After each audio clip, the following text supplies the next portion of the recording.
ओम अज्ञानतिमिरान्धस्य ज्ञानाञ्जनशलाकयः चक्षुरुन्मिलितं येन तस्मै श्रीगुरुवे नमः।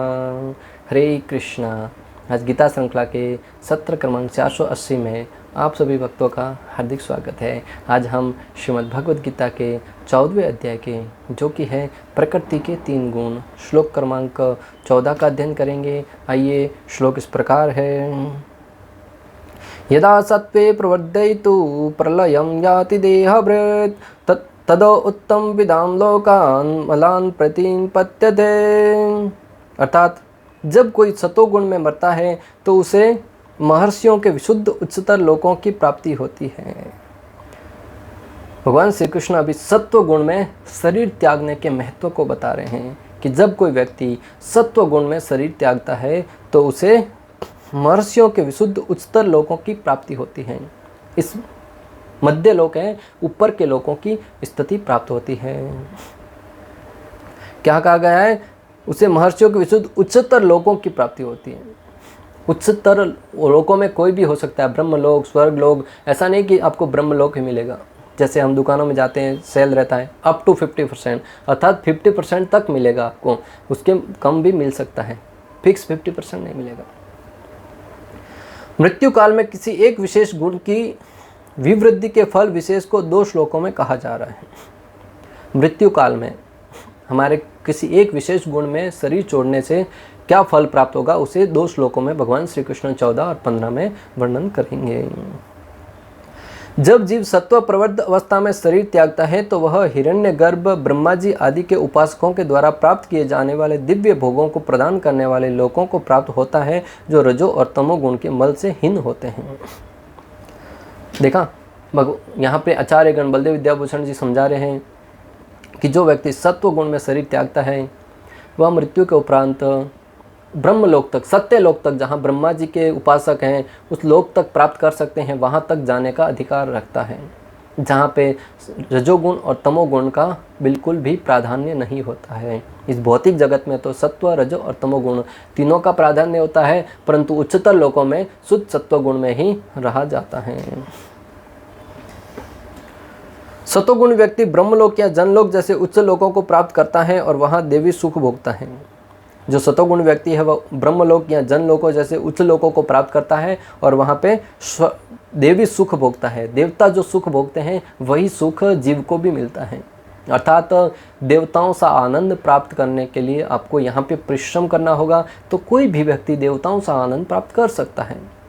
परंतु जैसे ही हमारे पुण्य क्षीण हो जाएंगे, तीतम भुक्त्वा स्वर्गलोकम विशालम क्षीणे पुण्य मृत्युलोकम विशंति, जैसे ही हमारे पुण्य क्षीण होंगे पुनः इस मृत्युलोक में हमें भेज दिया जाएगा भक्तों।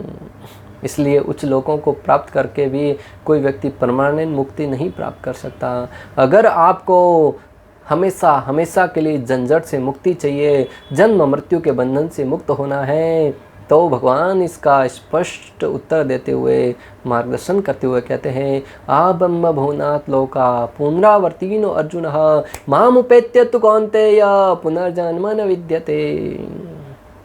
भगवान कहते हैं कि आप ब्रह्म लोक तक भी चले जाओ, तब भी आपको पुण्य क्षीण होने पर पुनः इस पृथ्वी लोक पर आना होगा, परंतु मामुपेत्य तु कौन्तेय, अगर कोई व्यक्ति मेरे धाम को प्राप्त कर लेता है तो उसे पुनः नहीं आना पड़ता। माम उपेत्य तो कौन्तेय पुनः जन्म न विद्यते, पुनः उसका जन्म नहीं होता है भक्तों।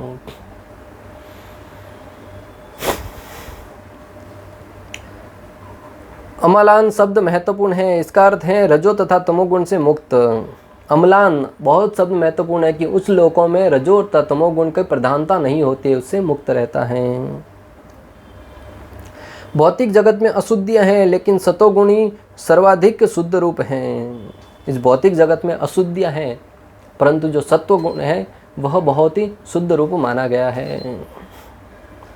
अशुद्धियाँ तो भर भर के भक्तों, हर समय आप देखिएगा कहीं भी लोगों के हृदय में अशुद्धियाँ भरी पड़ी हैं। जगह जगह अशुद्धियाँ हैं जो हमेशा लोगों को विचलित करती रहती हैं। काम, क्रोध, लोभ, मोह, मद, मत्सर्य, अहंकार, ईर्ष्या, द्वेष, अनेक प्रकार के विचलित करने वाले हर एक कारण है परंतु जब व्यक्ति सत्व गुण तक ऊपर उठ जाता है तो उन अशुद्धियों से विचलित नहीं होता है, वह परम शांत भाव में सुखी रहता है।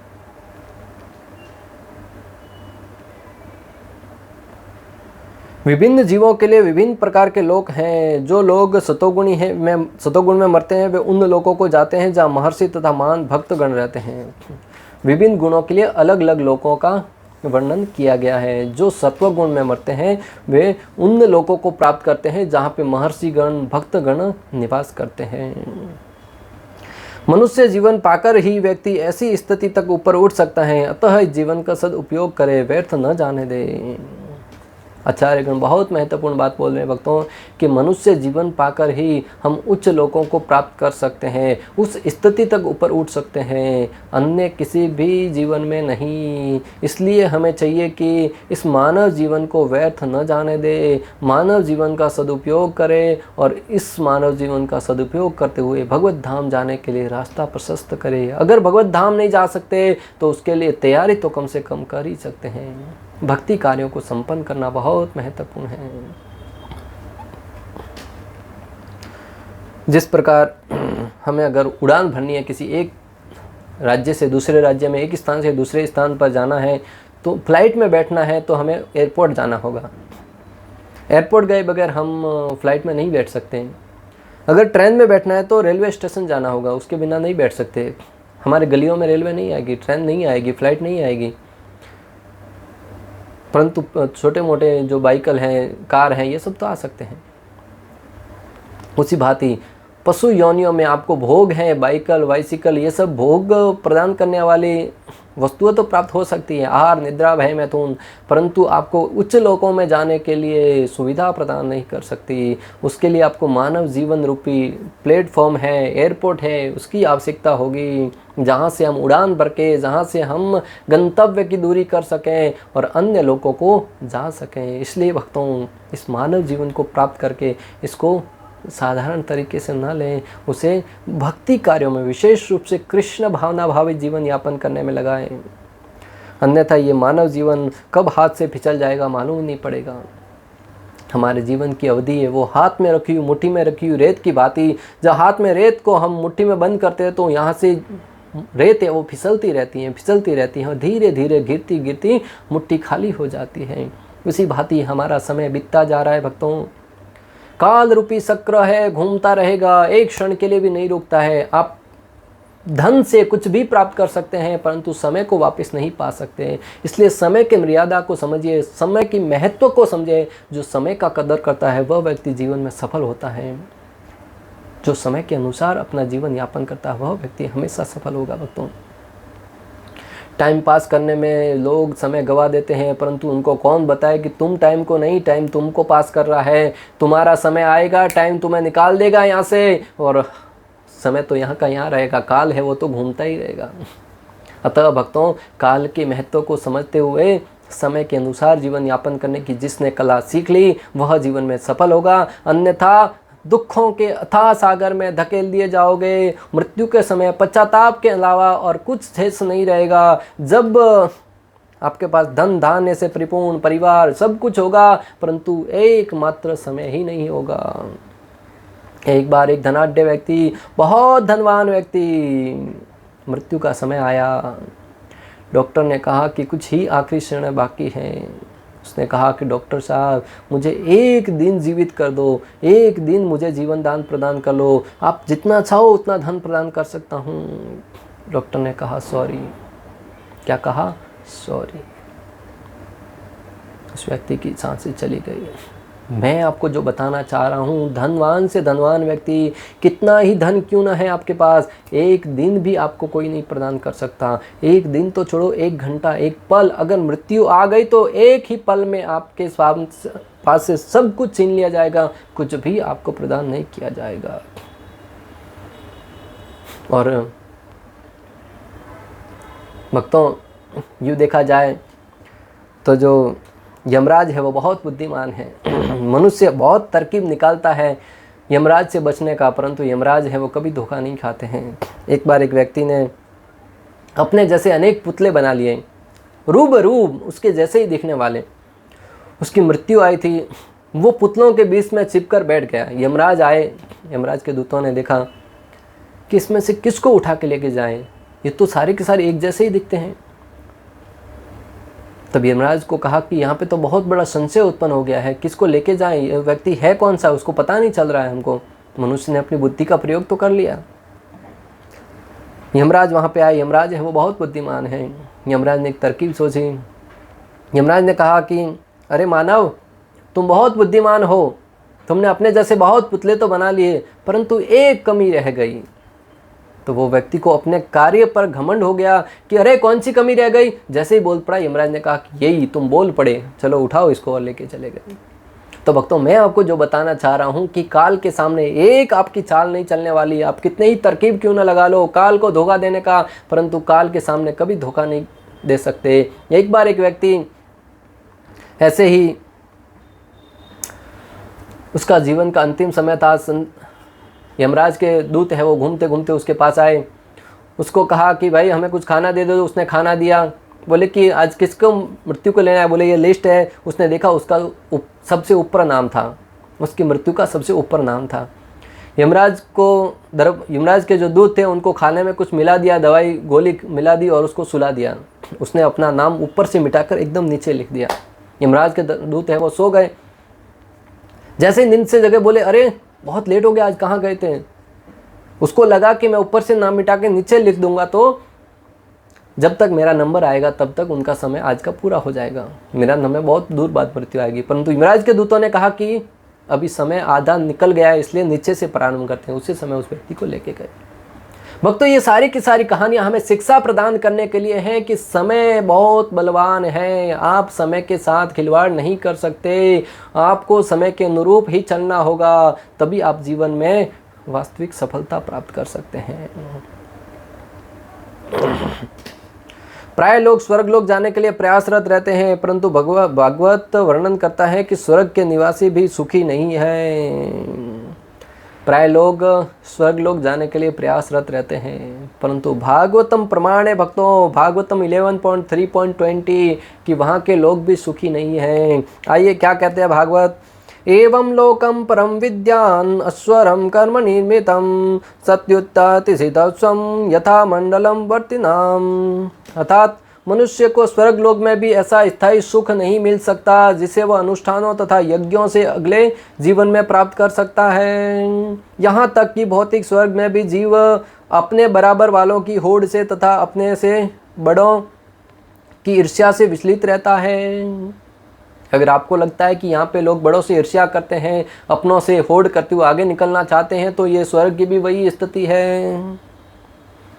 चूंकि पुण्य कर्मों की समाप्ति के साथ ही स्वर्ग का निवास समाप्त हो जाता है, अतः स्वर्ग के देवतागण अपने स्वर्गीय जीवन के विनाश की आशंका से भयभीत रहते हैं।